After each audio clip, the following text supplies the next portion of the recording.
Hello hi नमस्कार सलाम। मैं आकिब बाजार न्यूज़ प्लस से और आज हम बात करेंगे कि महाराष्ट्र की राजनीति में जिस तरीके से उठापतल चल रही है और सारे ड्रामे के बीच क्या कुछ निकल कर आ रहा है। अब सामने आया कि महाराष्ट्र वाला मामला जो है अब सुप्रीम कोर्ट में पहुंच गया है। अब जानिए कि होने वाला क्या है और शिवसेना के बागी विधायक अयोग्य घोषित हो जाएंगे, इस पर पूरी रोशनी डालेंगे। आगे हम बात करेंगे कि बीजेपी सरकार जो है किस तरीके से जो है पूरे देश में लोकतांत्रिक तरीके से क्या कुछ कर रही है, इस पर भी हम बात करेंगे। महाराष्ट्र के सियासी संकट का मामला सुप्रीम कोर्ट पहुंच गया।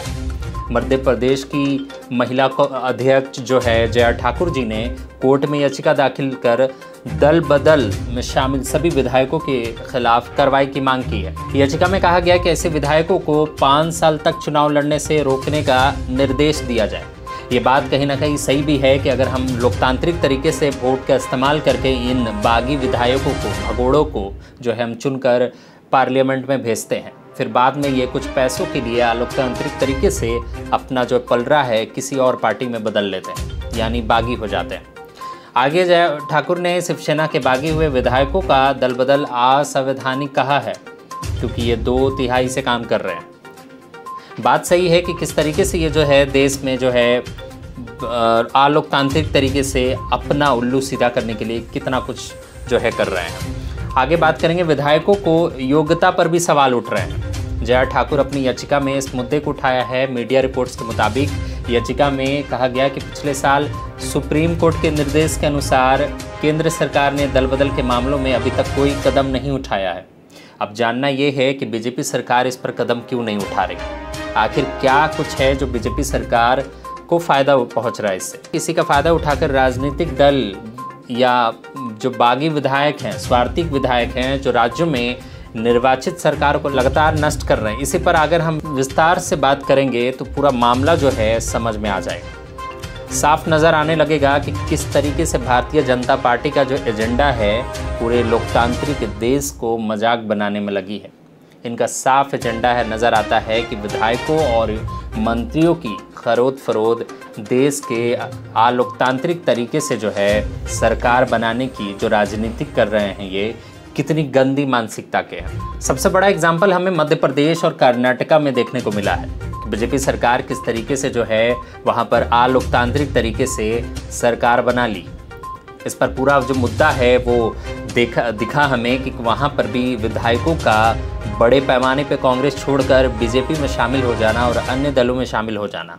अगर हम बात करें बीजेपी के 5 साल के कार्यकाल की, तो ये पूरा जो एजेंडा है आपको समझ में आ जाएगा कि किनका जो विधायक जो है किनका दामन जो है पकड़ा है या बीजेपी में जो शामिल हुए हैं। तो इसके पीछे का जो एजेंडा है कि केंद्र लगातार जो सुप्रीम कोर्ट इस पर सवाल उठा रही है, लगातार कांग्रेस की जया ठाकुर जी सवाल उठा रही हैं कि आखिर जो केंद्र सरकार है पर इस पर जो है वो क्यों नहीं कार्रवाई कर रही है।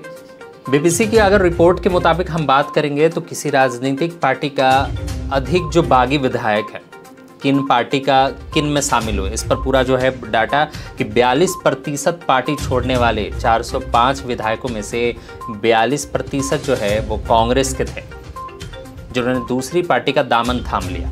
अब आप सोच सकते हैं कि किस तरीके से हम जो वोट देते हैं और वोट देने के बाद ये इस्तेमाल लोकतांत्रिक तरीके से वोट होना और उसके बाद ये अपनी पार्टी से छोड़कर बागी हो जाना, दूसरे पार्टी में शामिल हो जाना कितना सही है। क्या ये प्रावधान नहीं होना चाहिए? देश में लगातार इस पर सवाल उठ रहे हैं कि ऐसे विधायकों को 5 साल के लिए रद्द कर देना चाहिए, इन्हें वोट का अधिकार छीन लेना चाहिए। आगे हम बात करेंगे कि 405 में से जो दोबारा से विधायक की चुनाव हुई, 182 विधायक बाद में बीजेपी में शामिल हो गए। 41.7% पाला बदलने वाले 12 लोकसभा सांसद जो हैं, 41.7% ने 2019 के लोकसभा चुनाव के दौरान दूसरी पार्टी में शरण ले ली। 43.8% पार्टी छोड़ने वाले 16 राज्यसभा सांसदों में से 43.8% कांग्रेस से थे, जो 2019 लोकसभा चुनाव में से दूसरी पार्टी में गए हैं। अब यहाँ पे पूरा एजेंडा जो है आपको साफ क्लियर तौर पर दिख रहा होगा कि किस तरीके से पूरे देश में बीजेपी जो है अलोकतांत्रिक तरीके से देश के कई राज्यों में अपनी सरकार बनाने में लगी है। मध्य प्रदेश की हमने बात की, आपको कर्नाटका का जो है पूरा मामला बताया। महाराष्ट्र सरकार में जो उथल-पुथल चल रहा है, शिवसेना में अंदरूनी जो भेदभाव चल रही है, अंदरूनी मनमुटाव चल रही है, उसका भी कहना गलत नहीं होगा कि किस तरीके से सरकार बनाने की कोशिश कर रही है बीजेपी। हालांकि हमेशा पल्ला झाड़ते हुए नज़र आ रहे हैं। महाराष्ट्र के बीजेपी अध्यक्ष का कहना है कि इस ड्रामे से उनका कोई लेना देना नहीं है, मगर ये हमें ये जो सारी डेटा बताती है, इस पर ये कहना गलत नहीं होगा कि कहीं ना कहीं जो है बीजेपी इसमें शामिल है। पूरा मामला जो है रोशनी हम आगे आपको बताएंगे। मैं आकिब रज़ा न्यूज़ प्लस से। अगर आप हमारी वीडियो को फेसबुक पर देख रहे हैं तो लाइक कमेंट कर दें।